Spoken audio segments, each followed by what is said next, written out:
The Huns, a symbol of fear and terror, and their king Attila. Many legends and sagas feature the funeral of Attila. To this day, his death is shrouded in mystery. They try to hide the tomb. Hungarian scientists are searching for the legendary tomb. They make fascinating discoveries and are getting closer and closer to the Huns.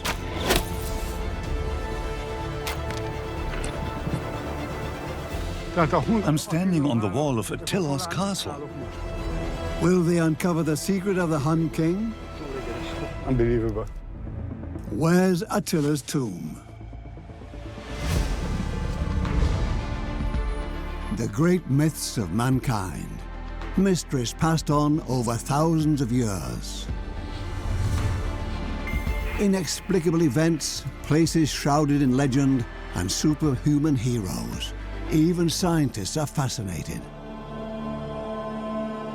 Is there any truth to these ancient legends?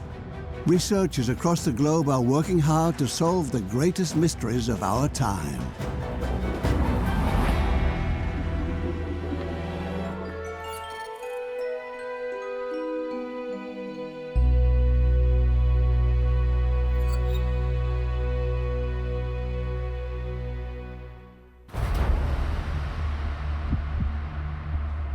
The Hungarian steppe, home of the Huns in the 5th century. From here, they set out to plunder and conquer.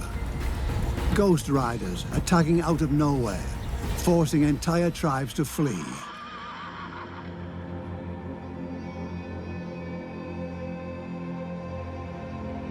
Their greatest leader, Attila, the king of the Huns. Who is this legendary ruler responsible for instilling fear across Europe? Adam Baumgartner is fascinated by the myths surrounding the Huns. He heads a group south of Budapest that examines ancient combat techniques. Equipped with horses, armor, and weapons, they dive deep into the history of the Huns.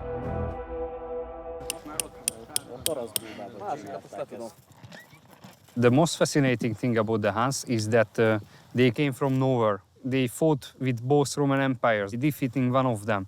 And they also wanted to recreate this beautiful period of history, to recreate the Hunnic lifestyle. To the group, there's more to it than just the folklore. Armor, clothes, weapons, and combat techniques. They want everything to be as true to detail as possible.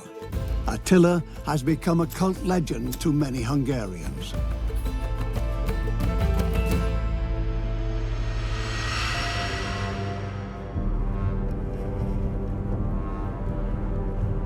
Nobody knows exactly what the Hun King looked like. His people didn't leave behind written documents. Only his enemies write about him. And so Attila is remembered mainly as one thing: the Scourge of God, the incarnation of the devil spreading doom and disaster across the world.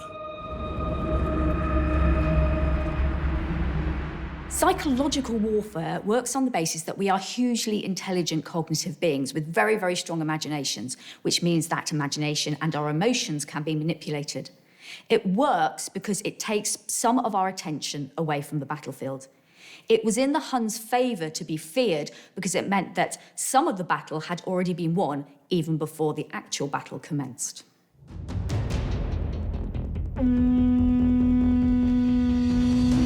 In the West, in the 4th century CE, the Huns appear on the world stage for the first time.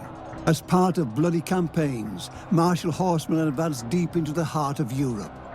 Their greatest enemies are the Romans, still ruling over half the continent. But the empire struggles to fend off the quick advances of these new opponents. The Huns overrun and raid vast stretches of land.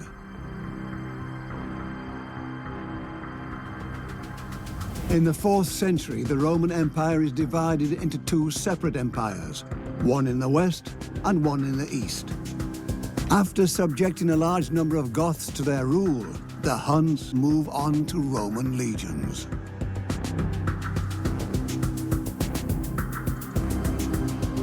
We don't know exactly why the Huns started to move. Perhaps it was climate change, perhaps they were searching for new fertile land for their growing numbers of horsemen.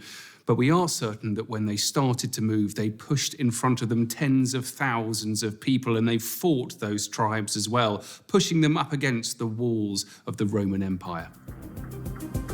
Scientists still debate the origins of the Huns to this day. The only thing they agree on is that they came from the huge Asian steppe, nomads living off husbandry and hunting. Their departure to the west is closely tied to one name: Attila, born around 400 CE. In the 5th century, he and his allies took regions by storm. To this very day, Hungarians celebrate him as their national hero. Myths tend to get exaggerated over time because they come from an oral tradition, which means that each retelling is different. Further, many of them were performed, so to hold the audience's attention, it's important to make them as entertaining as possible. The heroic become more heroic, the magic becomes more magical, and the power becomes more powerful. His death is shrouded in legends, helping to solidify his mythical image. To this day, nobody knows how and where he was buried. His dead body is said to be protected by 3 layers of iron, silver, and gold. Allegedly, Attila's followers cut off their hair and wounded their faces to mourn his death, with blood in place of tears. Legend has it that the men who dug the pit were then killed to ensure the tomb would forever remain undiscovered. The practical answer for why the undertaking slaves were killed is that they didn't want anybody to find the treasure or find the tomb. But the more religious reason might be that he wanted to take these people with him. This was a common motif. This happened all over the world, where fallen kings would want to leave with their servants.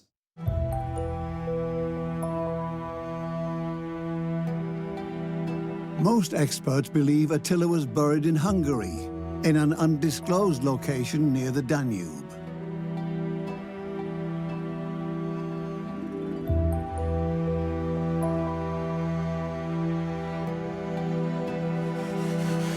The search for the legendary location inspires researchers and hobby treasure hunters alike. Time and time again, someone claims to have found him, but they are never right.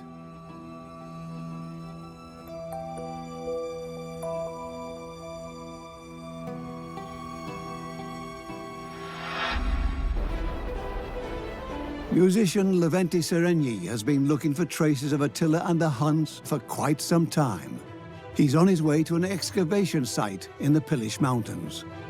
No, we are going to hell. His search for the Hun treasures is financed with private means. He has had a decade-long fascination with Attila and a brilliant career as a rock star. In Hungary, since the 1960s, Leventi Seregni has been as famous as John Lennon. Fejükre is állhatnának, érdekelni nem tudnának ők. Bár tudnám hova, de hova, de hova. Today, he's visiting the place where he believes he'll find traces of the Huns, the Moonshine Quarry. Here, Leventi Seregni and his excavation team have unearthed several treasures from the Hun era. Any new discovery could bring him one step closer to Attila. Leventi Seregni thinks the Huns used the area as a burial site, and he's hoping to find clues leading to the legendary Hun King.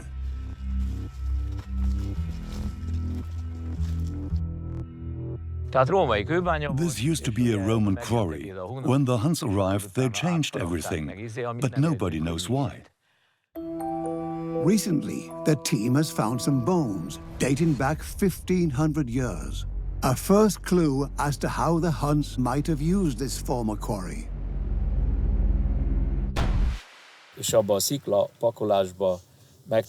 Researchers have found a complete skeleton beneath this rock. It belonged to a cow. They discovered more bones deeper down, a human skeleton. This is a typical pagan burial ritual. Úgymond pogány temetkezési stílus. The place seems to be a sacred site to the Huns. Could Attila's tomb be close? Leventi Sereni and his team will continue their search in a few months. If Attila's tomb was to be found, it will probably be here in the Hungarian plain. But without any written clues, it's nearly impossible to pinpoint exactly where it could be. Studying the Huns is very difficult indeed because they were a nomadic people, and the only way you can find out about them is to see what other peoples wrote about them when they came into contact. Other peoples like the Romans, who described the Huns in some detail. Eastern Roman historian Priscus of Panium describes a visit with Attila. Based on that, we know how Attila and the court looks like and how the traditions of the Huns look. So Priscus said that Attila is a very noble man and he's very simple compared to the other Hunnic lords. Priscus presents Attila in a soft light. He showed himself temperate. His cup was made of wood, while to the guests were given goblets of gold and silver. But Attila has more than one face. He kills his brother Bleda to come into power. Both rule as kings, but Attila is only second in line. He wants to be the sole ruler and bring his brother's devotees into his own army. It remains unclear whether the fratricide really took place as recorded, or if Attila's enemies were merely attempting to slander him.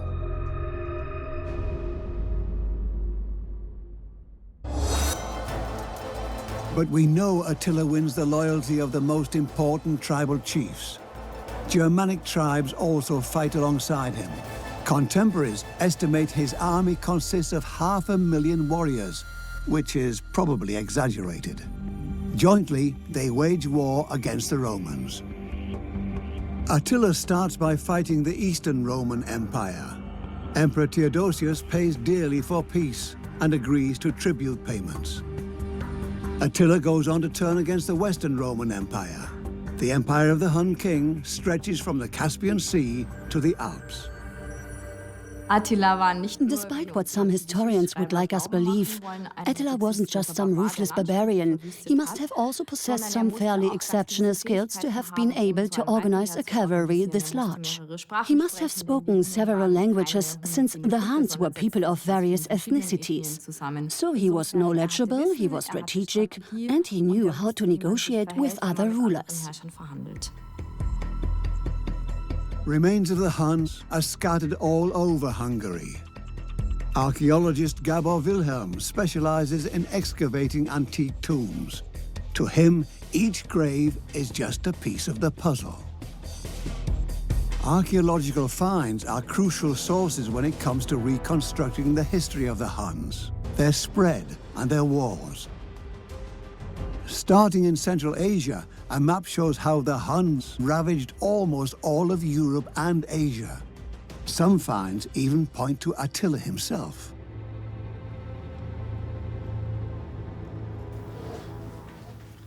One particularly spectacular object is here in the Kecskemét Museum. It is a skull of a warrior whose ostentatious tomb was only discovered quite recently. This warrior lived in the first half of the 5th century, just like Attila, and he was buried in a Hun ritual.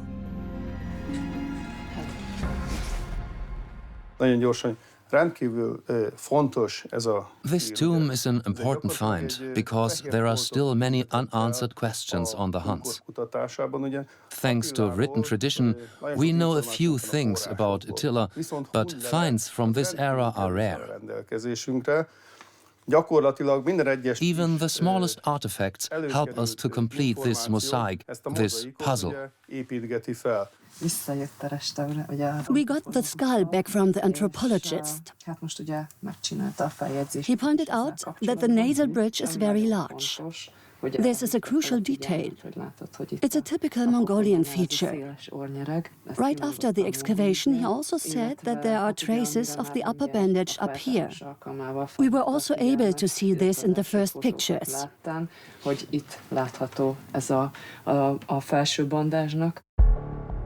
A very particular custom of ancient tribes is artificial cranial deformations. To elongate the skull, the Huns wrap their babies' heads in bandages while their bones are still malleable. These deformations were likely most practiced amongst aristocratic families to demonstrate their superior status.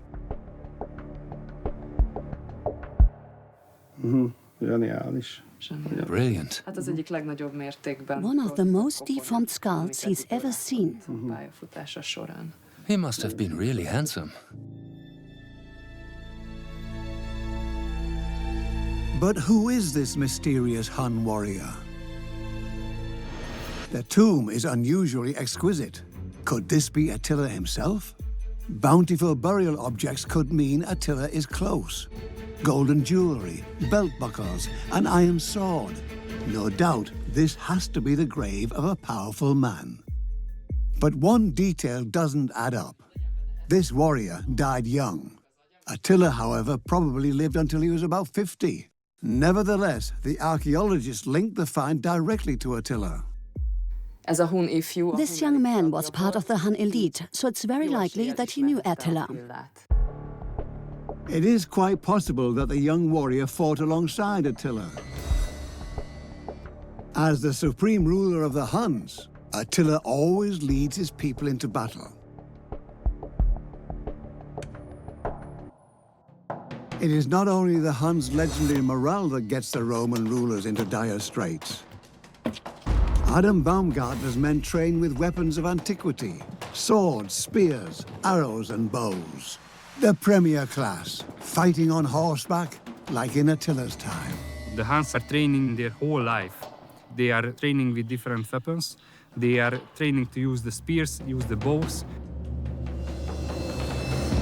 The bow is the basic weapon, and it is used for break up the formations of the enemies and also strike them from far away.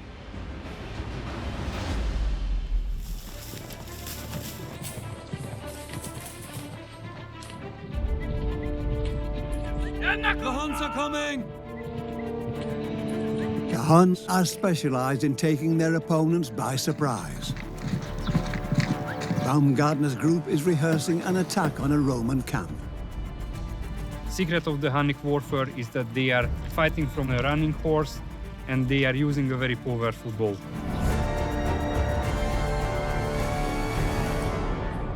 The Huns retreat after every attack, only to strike again unexpectedly at a later date. Everybody's afraid of what they don't understand, especially when it can sneak up fast and kill you at a distance. The Huns were very foreign and somewhat unknown. And not only that, they had practices of ripping their faces open when somebody died in battle as though they felt no pain. And when they rushed into war, they showed no fear. When you're thinking about having to face that kind of force, it might be really scary to think that you might not have that inside of you that you need to match it. The Huns use a new technique to wage war. Their secret weapon is the Hun bow, which at the time was unheard of in Europe. The ancient high-tech bow is made from various materials: wood, horn, sinew, and bone, glued together in multiple layers.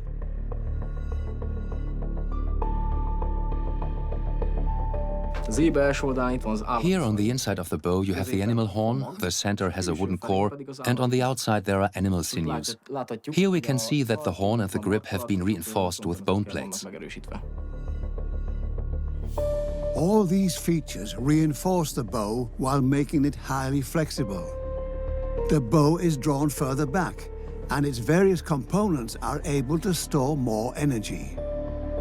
The composite bow used by the Huns also has a special shape. The Huns used asymmetrical composite bows equipped with rigid horns. We can see that the lower limb is a bit shorter than the upper limb, making it much easier to move on horseback. This type of composite bow helps Attila win.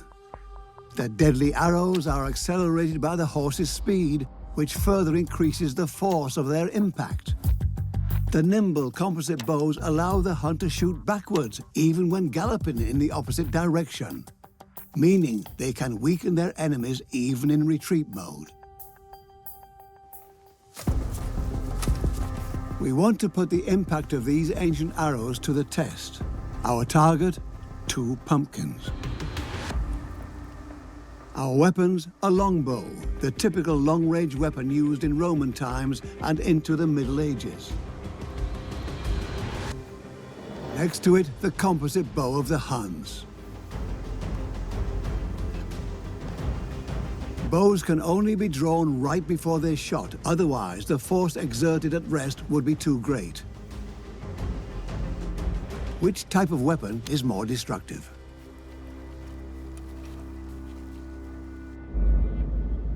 The bows are shot from the same distance, using the same type of arrow. The longbows up first.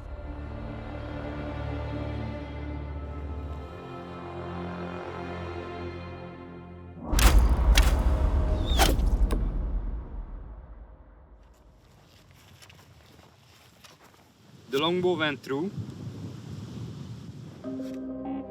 Next up, the composite bow. It stores almost twice as much energy when drawn.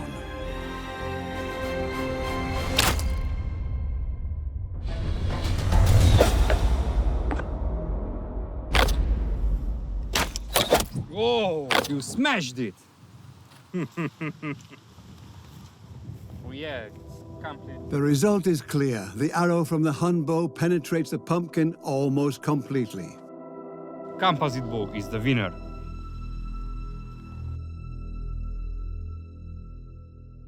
The composite bow makes the Huns the superpower of late antiquity, and their merciless warfare becomes part of collective memory. The rumors about the brutal horsemen were quite demoralizing. Their goal is to force the enemy to surrender and have frightened soldiers join their ranks, a myth that survives the centuries. The expression, "the Huns are coming," remains a symbol for calamity up until the 20th century.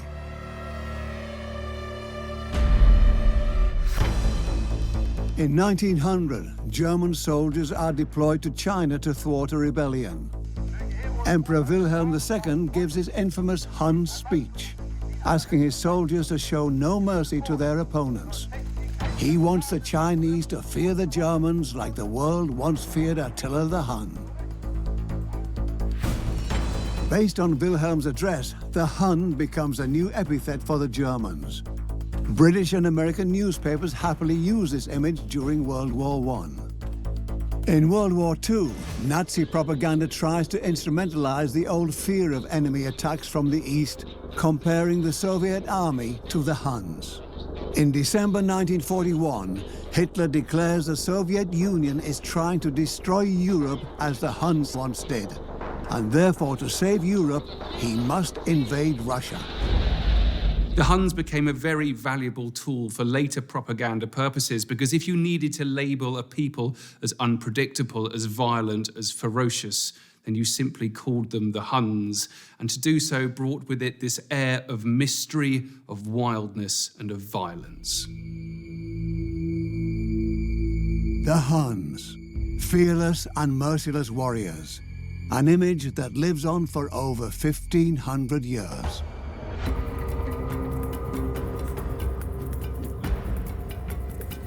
In another experiment, we are trying to find out from which range the weapons are effective.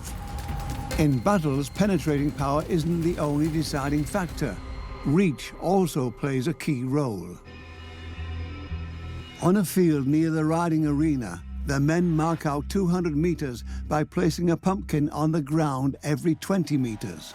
The Roman longbow is once again going head-to-head with a composite bow. At 32 meters per second, the Roman arrow covers 100 meters. What force will the composite bow unleash? The Hun arrow reaches a speed of 42 meters per second and hits the ground at 170 meters. A difference of 70 meters, a clear advantage in attacks on the Romans. With their superior long-range weapon, the Huns under Attila weaken the Roman empires in the east and the west. They advance by the thousands and break their adversaries' line of defense with a deadly rain of arrows. The Roman army is helpless. The Hun arrows decide battle after battle. The Huns are legendary because of this novel military technique. Soon, every child in Europe knows Attila's name. But his death still remains a mystery to this day. Nobody knows where he was buried. Some believe Attila's tomb has to be in the riverbed of the Danube or the Tisza, one of its tributaries. The exact location, unknown. Descriptions only tell us how the burial reportedly took place. The details bear great resemblance to the funeral of Visigoth King Alaric, who ruled only a few decades before Attila. Allegedly, he is buried in a drained riverbed as well. Attila's final resting place is also meant to remain a secret forever. He is said to have been buried per request under a river in a secret ceremony. So, can we find Attila's tomb in one of the Hungarian rivers?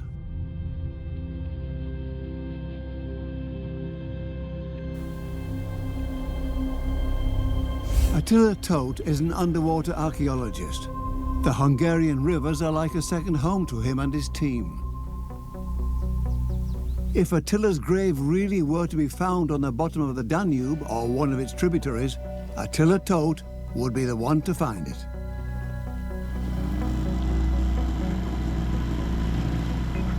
From his boat, the scientist scours the riverbed for hidden objects using a side-scan sonar. There are big trees on the water. It's a bit dangerous today not to hit a tree trunk. Can he find Attila's tomb? Actually, we don't know where is Attila's tomb. It is possible that under the Danube, because of course he was a very important person. His center of his empire was in the present-day Hungary somewhere. So probably they tried to hide the tomb, so it could be actually true. Riverbeds are wonderful locations for preserving historic material. There is no air, and that means that the material can be preserved for centuries. So there's every chance that if we found the right place, then Attila's burial chamber would be preserved just perfectly.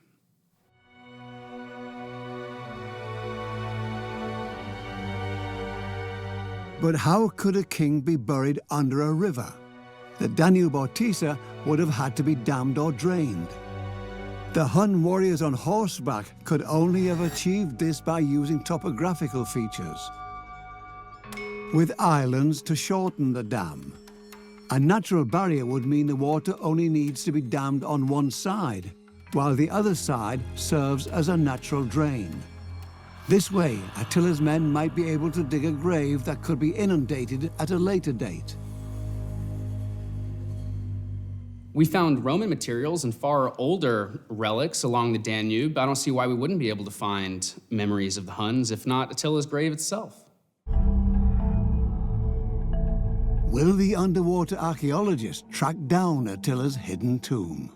The Danube is full of cultural remains starting from prehistory up to modern period, because this was the highway of Europe.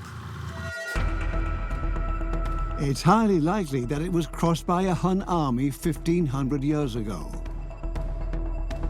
On the screen, we can see what is under the water. It's like a map, a flat map, of the Danube, right and left of the boat, and we see everything which is just a little bit emerging from the river bed.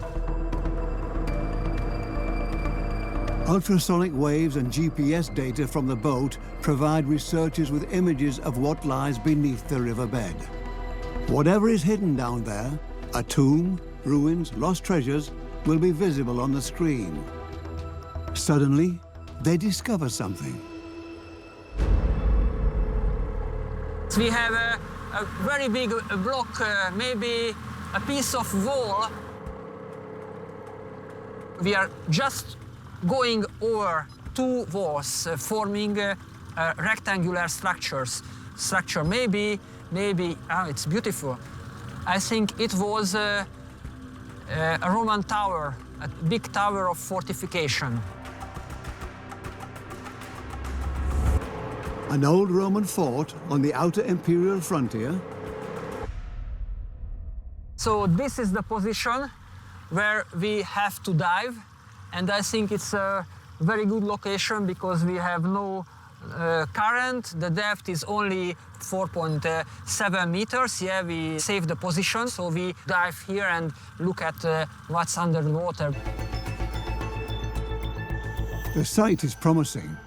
This is exactly where the river divided the Roman Empire from the great empire of the Huns 2,000 years ago, the Danubian Limes. The Romans built a series of forts along the stream because of the repeated clashes between Huns and Romans.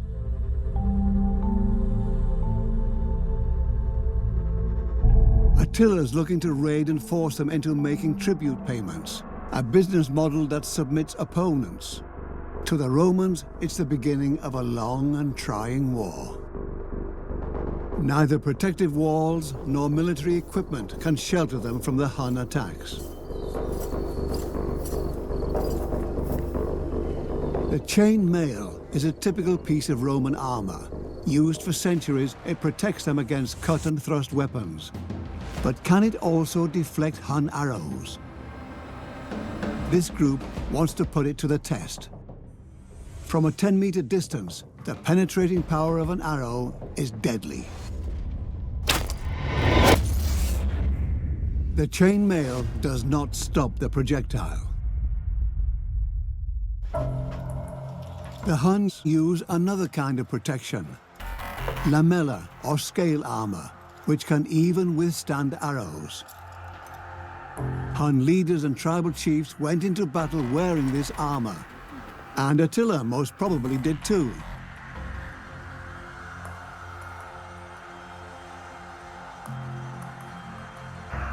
The armor is created from thin plates of lamellas made from iron. It's very light, very movable. You could raise your hand, you could use the bows. This is a very protective layer. A test will show if the lamella armor can really protect against projectiles. Can the thin iron lamellas deflect an arrow?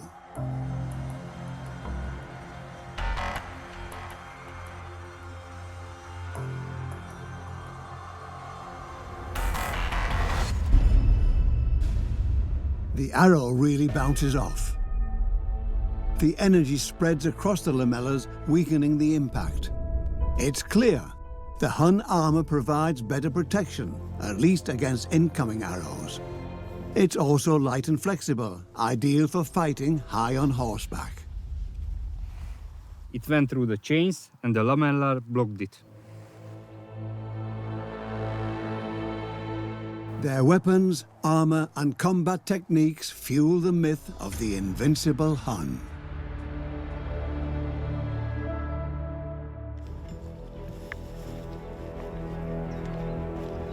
The Hun combat technique is superior, thanks to their bowmen and horses. Together, the rider and his horse form a perfect fighting machine, nimble and fast. Contemporaries scoff at them, claiming the Huns lived their entire lives on horseback, purportedly even sleeping in the saddle and negotiating on horseback.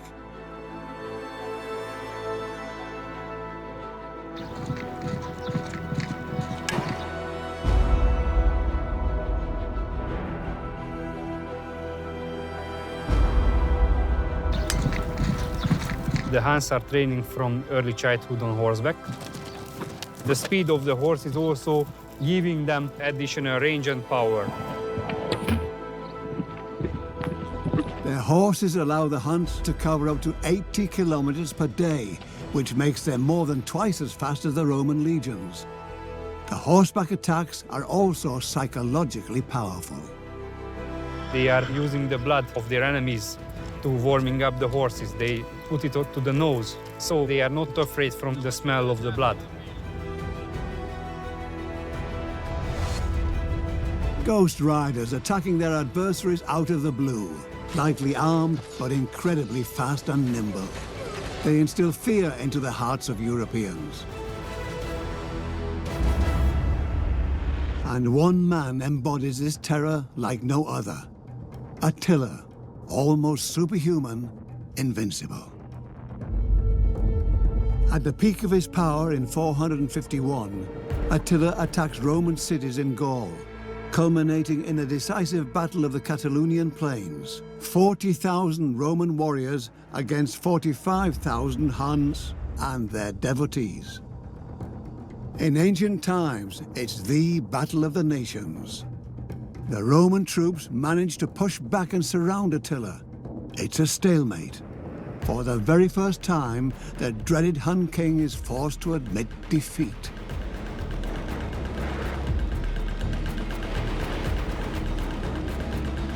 Attila loses his reputation for being invincible.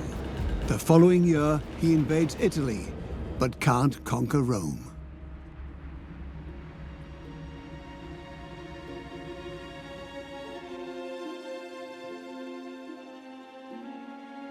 In 453, Germanic Princess Ildiko arrives at Attila's court. He marries her, and the Huns celebrate all night.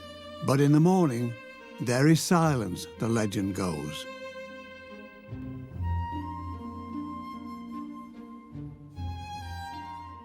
An attendant finds Attila dead in his bed next to his wife. He is said to have choked on his own blood, maybe in a drunken stupor. Or did Ildiko kill him? So, was he poisoned? Did he die in his sleep? There certainly would have been motivations to tell a different story if he did die in his sleep. One, warrior cultures tend to prioritize warrior deaths. So to die of a murder would have been much better than to die in your sleep. And at the same time, people want to blame somebody when something bad happens. And so you can imagine that when you walk in and you find your king dead and a woman cowering there, it would have been easy to have blamed her whether she did it or not. Attila's death is just as mysterious as the circumstances of his funeral, shrouded in ancient myths. The version of the story in which Attila is buried in a river makes it into the Hungarian history books. But the tomb still hasn't been found to this very day. Does it lie on the bottom of the Danube or Tisza? And why is the uncertainty so tormenting? When there are knowledge gaps that need to be filled, when we haven't been able to find out what happened to the mortal remains of a famous person like Attila, there's always room for speculation. There's no tomb we can examine, no skeletons we can look at, so there's a lot of room for imagination. Attila Todt and his team have found the remains of a Roman fort in the Danube using a sonar device.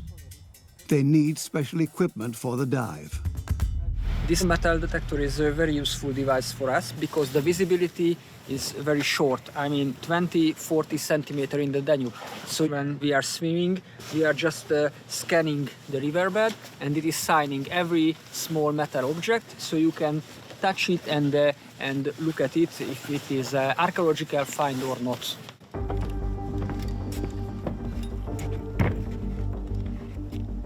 Attila Todt's group is one of the most experienced teams in Hungary. They have found many remains from the Huns and Romans. Discovering Attila's tomb would fulfill their lifelong dream.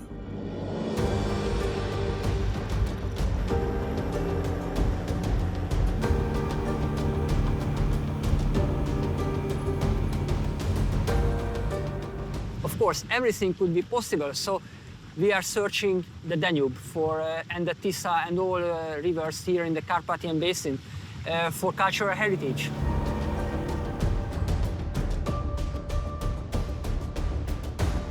The divers have reached the site of the former Roman fortifications. They go down to where there was once dry land.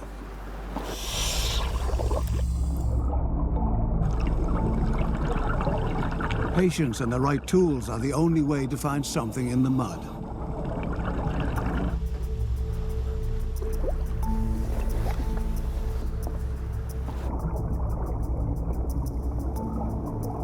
The diver passes the Roman walls, once providing protection against the Huns, diving through the murky water of the Danube.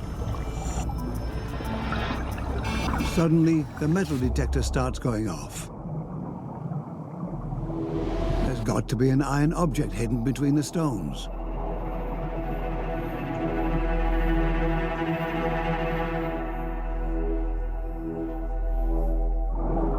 Will the diver manage to retrieve it? A piece of iron emerges from the Danube.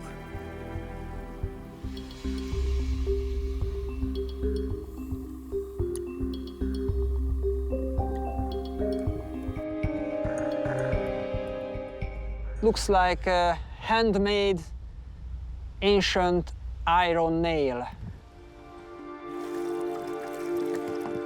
A Roman nail, not a rare sight for the archaeologists.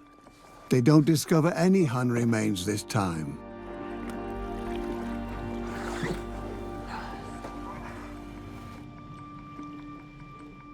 If in a day I will find an iron coffin inside a silver and gold coffin, of course, naturally, I will not throw it back to the water, but we will excavate it and investigate. Of course, everything could be possible. Until then, the Danube shall keep the secret for herself. A great hero needs a death shrouded by myths.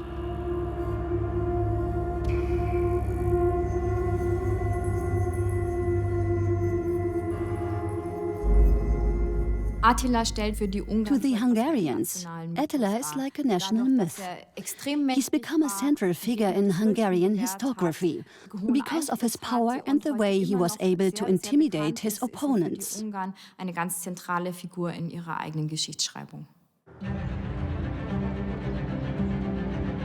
Maybe those wanting to find Attila's tomb have to look elsewhere. Budapest, once the heart of Europe. The once royal city of Hungary back in medieval times is now a major tourist attraction.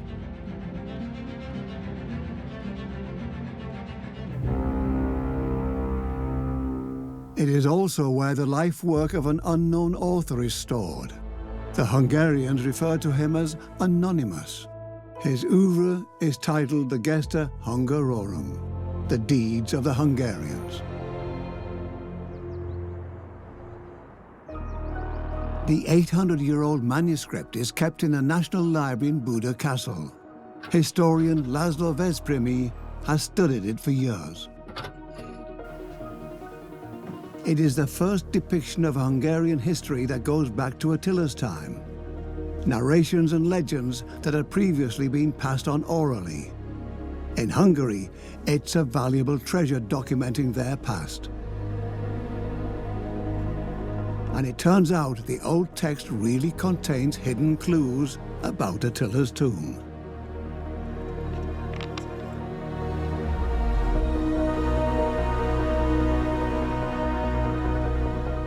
This is one of the most valuable manuscripts of the National Library, written by Anonymous, a nameless Hungarian chronicler, and entitled The Deeds of the Hungarians. It was written around the year 1200 and has been preserved in a 13th century manuscript. The text tells of Arpad, who ruled 450 years after Attila. Is Arpad the key to Attila's tomb? To Hungarians, he's the second hero besides Attila. He frees his people from foreign rule and secures the region around the Danube. Before he died in 907, he made a special request. When the great Prince Arpad died, which was in 907 according to chronicles, it was documented that he wanted to be buried in the city of King Attila, in Civitatem Attilae Regis. But where is this ancient royal city of Attila? Some think it could be the old Buda, west of Budapest. On medieval maps, the place is called Sicambria, capital of the Hungarians. Was this the city of the kings Arpad and Attila?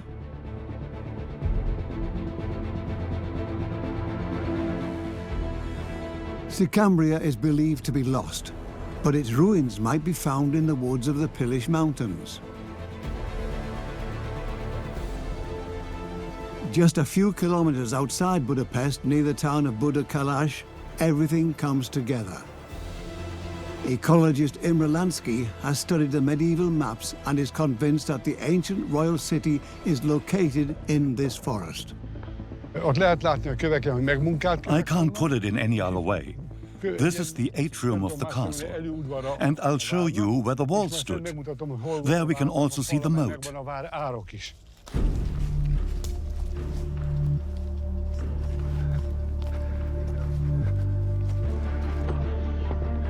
Imre Lansky is sure that he's standing amidst the ruins of the palace of Hun King Attila. This rock and this rock.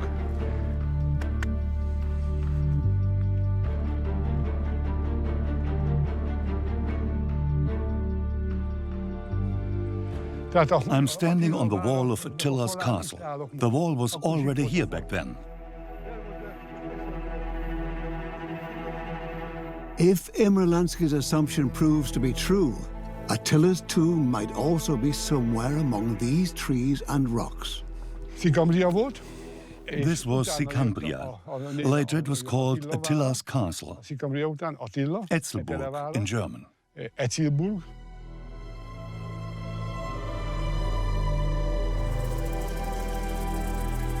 Attila's life is a source of myths and legends. The once powerful Hun King also inspired European poets. Under the name of King Etzel, he was also featured in the medieval German saga Nibelungenlied.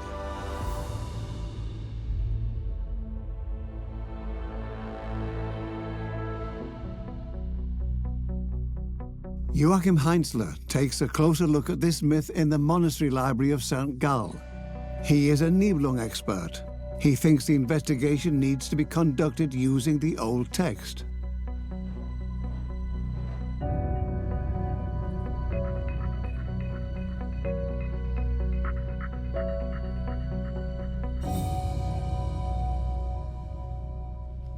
In Germanic poetry, this Etzel is indeed the name used in literature to refer to Attila the Hun. You can tell by the name. Language historians were able to trace the name Etzel directly back to Attila.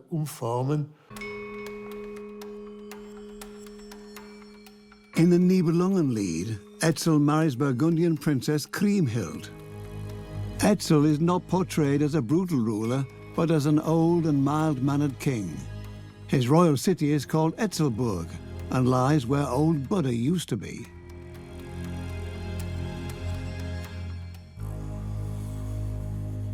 This old Buda, O Buda, was called Etzelburg in the Middle Ages. We know this as there are records confirming it. And in the Nibelungenlied, the Etzelburg is also referred to as Etzel's residence.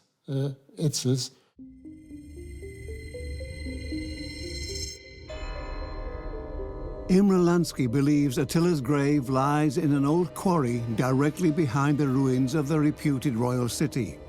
An excerpt from the Gesta Hungarorum serves as his guiding light. This book describes that Arpad was buried over the source of a small creek running through the rock.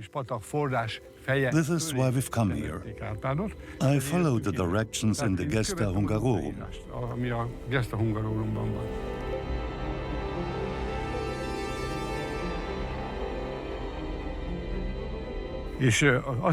And it is also written that he was buried in a mine. If it hasn't been pillaged, Arpad and Attila have to be there.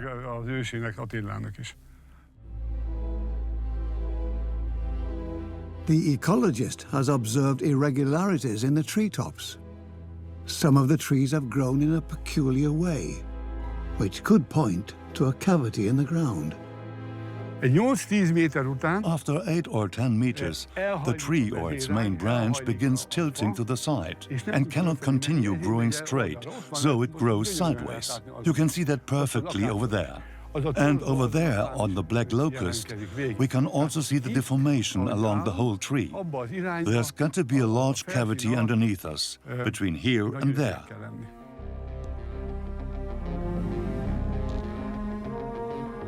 Infrared imaging also points to a cavity. The cross-section of the area reveals a source of heat. This means there's an air pocket. Lansky has the ground drilled and uses an endoscopic camera. He wants to see if specialists can confirm his suspicion. Are there man-made cavities beneath the rocks?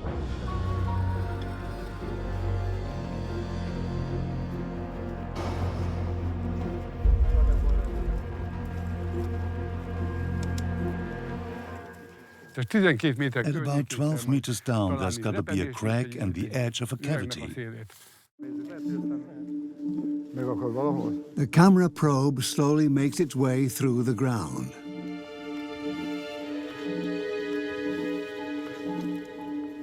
How many meters down are we? 10 meters.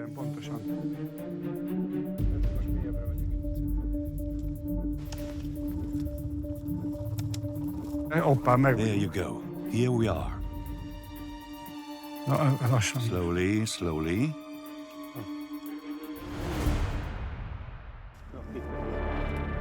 This is too straight.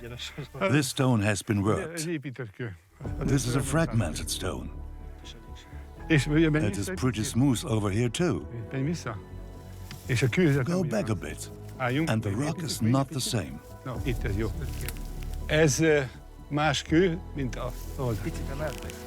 This shows that we're looking in the right place.